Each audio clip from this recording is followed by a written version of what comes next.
तर प्रत्यक्ष अप्रत्यक्ष संबंध असल्याचा पुरावा असल्यास अधिकाऱ्यांवर कारवाई होणार असं मुख्यमंत्री देवेंद्र फडणवीस यांनी म्हटलंय। महिला डॉक्टर आत्महत्या प्रकरणी मुख्यमंत्र्यांनी हा थेट इशारा दिलाय।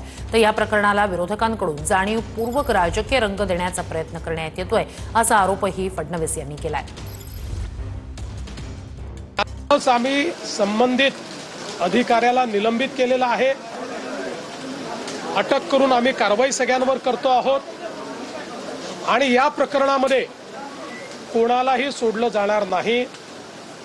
विरोधी पक्षाच्या वतीनं जाणीवपूर्वक याला राजकीय रंग देण्याचा प्रयत्न होतोय, हे करणं काही योग्य नाहीये।